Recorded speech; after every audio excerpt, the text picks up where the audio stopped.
মৃত ব্যক্তির জন্য 4 দিন ও 40 দিন পর সমাজের সবাইকে দাওয়াত করে খাওয়ানোটা সওয়াবের কাজ কি? মৃত ব্যক্তির পাশে বসে কোরআন মাজিদ পড়া ও খতম দেওয়া কি সওয়াবের কাজ? আমরা যে কবরস্থানের পাশে গিয়ে বলি আসসালামু আলাইকুম হালাল কবর, এটা কি ঠিক কিনা?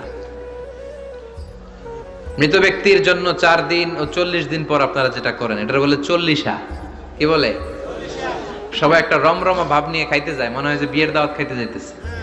আছে না নাই? তো যে মরছে আপনি তার জন্য কাঁদবেন, দোয়াই না করবেন, এত খুশি কেন আপনাদের? আপনি খাওয়ান, খাওয়াতে দোষ নাই।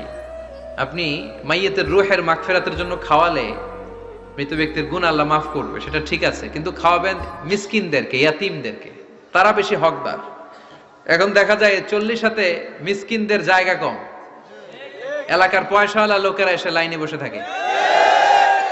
আমি দেখেছি যেটা, কিন্তু দরকার ছিল আমার আব্বা মারা গেছে, এই এতিমখানায় আমি একটা গরু দিয়ে দিলাম, ওরা সারা বছর খেতে পায় না, ওরা খাবে, খেয়ে আমার আব্বার জন্য দোয়া করবে, ঠিক কিনা? আর সবচেয়ে বেশি দোয়াটা কবুল হবে আপনার আব্বার জন্য। আপনি যাকে দোয়া করানোর জন্য আনলেন, উনি কি আপনার আব্বার জন্য কাঁদবে? আর কাঁদলেও এই কান্নাতে আন্তরিকতা কতটুকু, এটা প্রশ্নবিদ্ধ। কারণ উনি আমার বাপের লেগে কান্দে, কে আমারই চোখ দিয়ে পানি বাইরে না, আমার বাপের লেগে।